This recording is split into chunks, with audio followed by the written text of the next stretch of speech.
Hello, for today's video, I'm gonna make a delicious chicken mushroom broccoli recipe, and here are the prepared ingredients.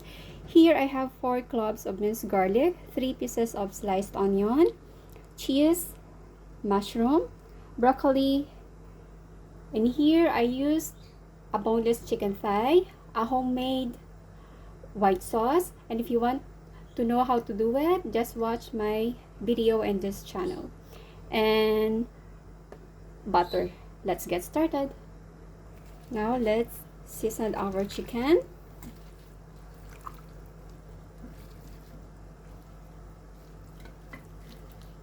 Transfer it into a bigger bowl. Add a teaspoon of salt, teaspoon of onion powder, teaspoon of garlic powder, half teaspoon of black pepper powder. Let's combine all together.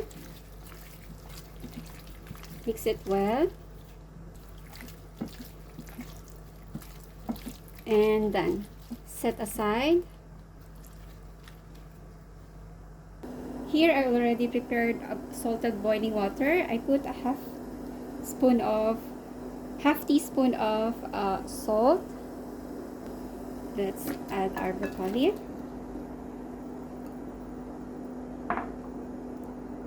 And boil it for 2 minutes. And after 2 minutes, let's remove it from the boiling water and put directly to the cold water to stop the cooking process.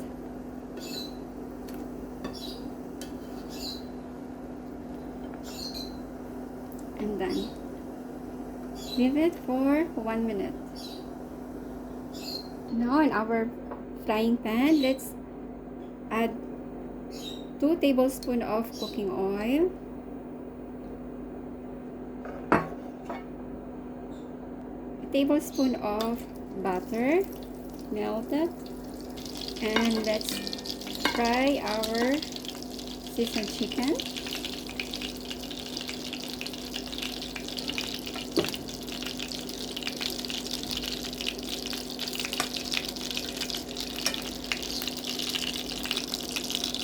And fry it for about 5 to 6 minutes on each side.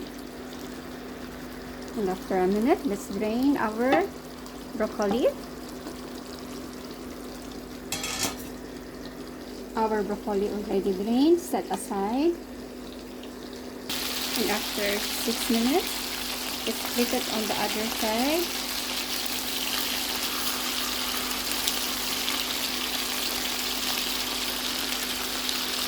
And fry it again for another 6 minutes.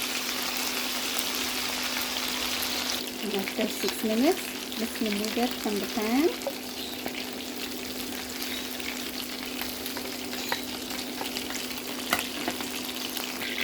Set aside.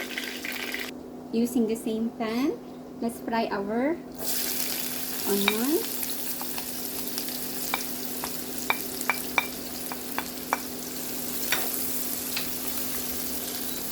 Fry for about 1 minute, and after a minute, let's add our garlic. Fry until it releases the aroma. Now let's add our mushroom. Fry for about 5 to 7 minutes. After 7 minutes, let's add our cheese.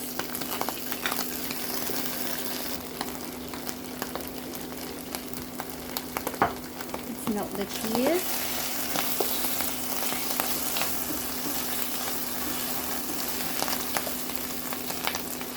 And let's add our prepared sauce.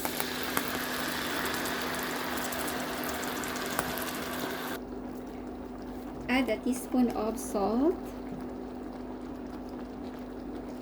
half teaspoon of black pepper. Mix it. Let's put back in our fried chicken.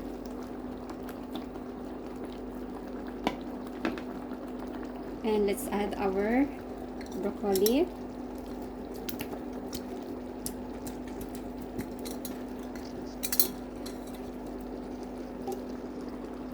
Just boil for 1 minute.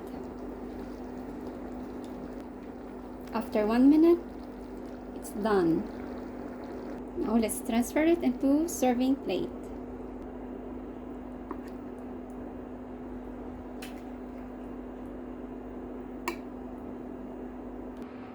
And our delicious chicken mushroom broccoli recipe is ready to serve.